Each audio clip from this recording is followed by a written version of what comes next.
Okay, let us pray. Father God, may these words of my mouth and this meditation of my heart be acceptable in your sight, Lord, my rock and my redeemer. In Jesus' name I pray. Amen.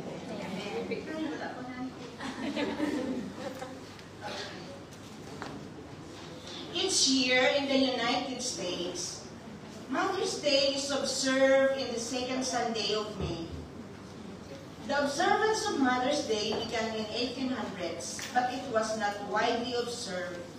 It wasn't until 1914 that President Woodrow Wilson approved the second Sunday in May as National Day to remember the faithful service of mothers and wives and their essential role in American and family life. But today, we go back in time long before 1914, when the second Sunday in May was designated as a Mother's Day. We go back to the year 1571 BC approximately to see that Moses, the instrumental leader of Israel, was shaped and modeled not by one mother, but two. There were women, characters mentioned in the Bible, who played the significant role in the life of Moses. It's Moses' birth mother, adoptive mother, elder sister, and midwives. So here, being a mother, it's not only limited for a biological mother.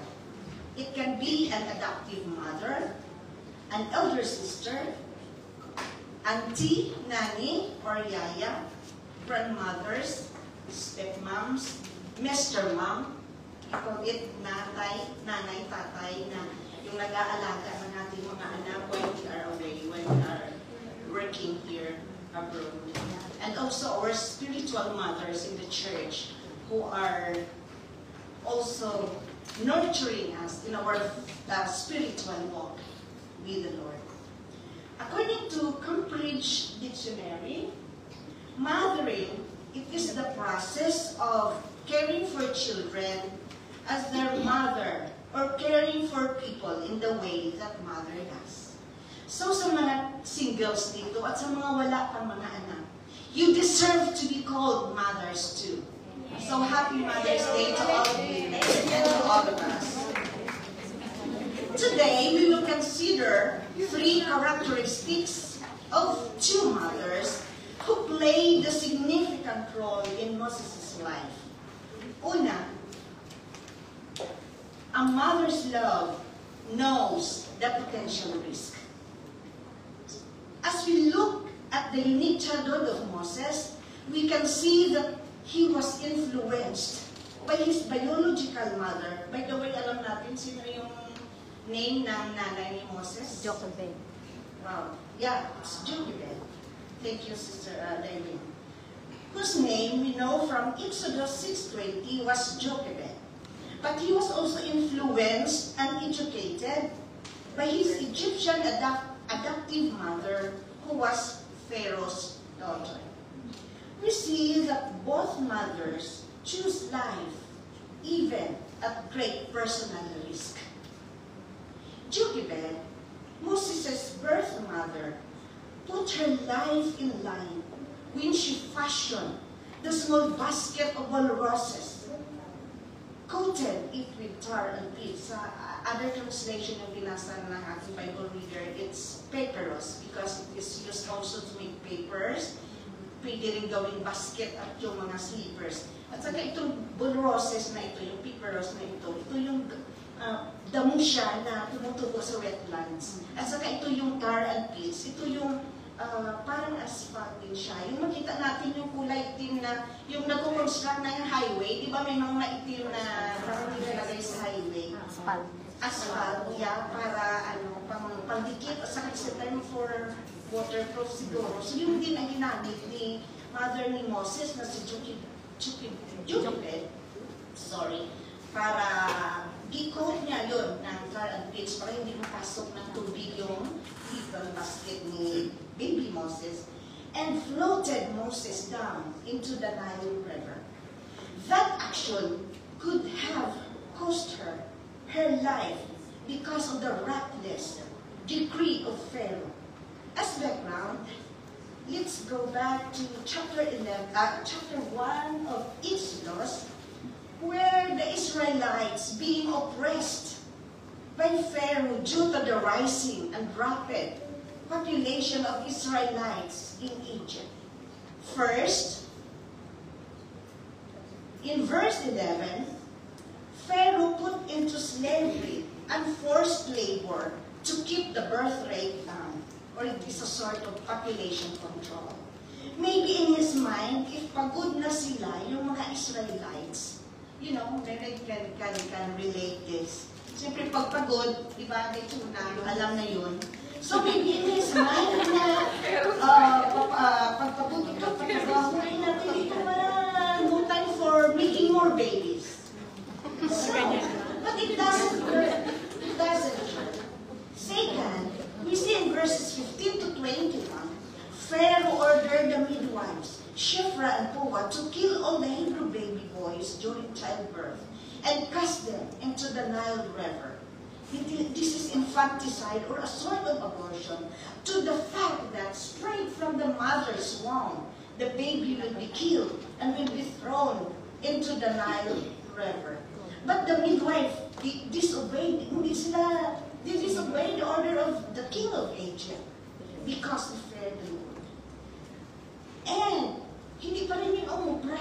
Mas lalong dumami ang mga Israelites sa Egypt. At nung pinatawag sila ni King Pharaoh, sinumon ni King Pharaoh yung mga midwives, bakit hindi sila nag-obey sa kanyang order? Sabi ng mga midwife, because the Hebrew women are not the same with the Egyptian women. They are lively, they are vigorous. At nanganak na sila before the midwife arrived.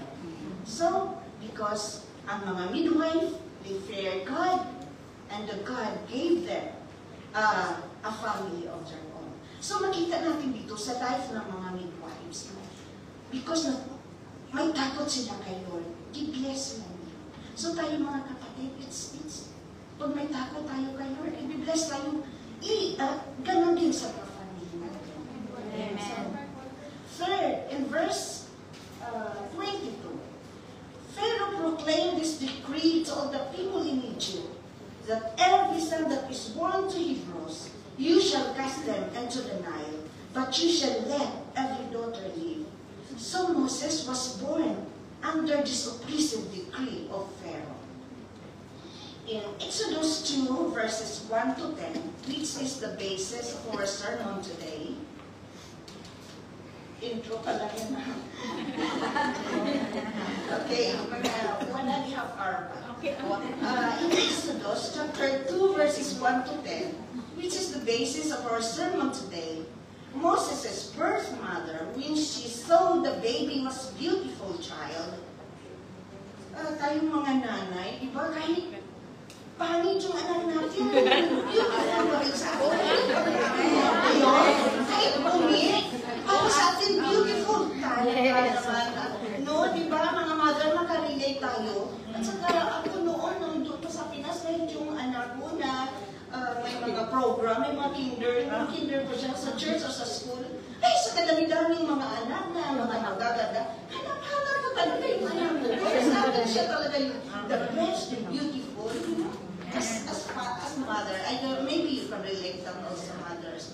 But here, the beautiful, it doesn't, hindi yun ang ibig sabihin dito sa Bible. Beautiful literally means good, special, or favored by God. So when Jochebed saw that her baby boy was beautiful, so she decided to keep Moses alive and keep him for 3 months, despite the decree to kill the Hebrew baby boy. Mabuti pa siguro noon, wala pang Marisol at saka Marites in Egypt.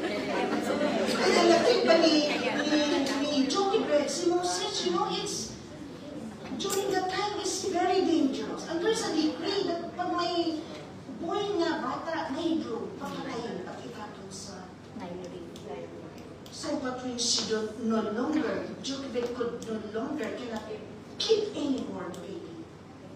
She decided to build a bulrushes that basket and coated it with tar and pitch and floated Moses down into the river. Despite the consequences. But she has no intention of drowning her son. She keep Moses alive despite the consequences and risk. Question: can you imagine the pain of releasing of your precious child after giving birth? Because of the threat to kill your son? Or where your children are under pressure of the system of the government? Some mothers nagpapa-abort, nagpapa-adapt, ina-abandon yung kanilang mga anak. Minsan tinatapon lang dyan sa basurahan, sa gilid ng karsada. Maybe because of poverty. Nabuntis ng maaga, iniwan ng tatay ng bata. Or because of the pressure, oppression, discrimination in the society and in the world. These things will not just happen in Egypt during Pharaoh's time. It is literally happening in this generation. Yes. Like us, OFW mothers. We left our kids, our children in the Philippines upang magtrabaho sa abroad. Though it is hard and painful in our part to leave our children and also sa part din ng ating mga anak, na di natin sila napalaki, di natin sila naalagaan, lalo na't may mga sakit sila. But releasing our children is trusting God's care, protection, and love. Amen. I have the painful experience when I left my 2 boys in the Philippines. When I first applying my abroad in last 2002 in Taiwan. My eldest son is only 10 years old and mabuti siya, medyo may isip na. Yung bunso ko is 1 year and 10 months. Yeah. Halos, ang sakit as nanay. I remember before, simply bagong salpak, bagong iwan yung anak mo, at saka hindi mo pa alam yung nangyari sa kanila. Kahit anong sarap ng pagkain, walang lasa. Kumakain ako, tumulog-tulo yung luha ko. Makita ko yung mga bata sa TV or sa mga kalsada doon sa ibaba, kasi sa Taiwan, after 6 months na po nag-day off. Makita ko yung mga naglalakad ng mga bata. Umiiyak ako. Pinapakain ko, inalagaan ko, pinapaligo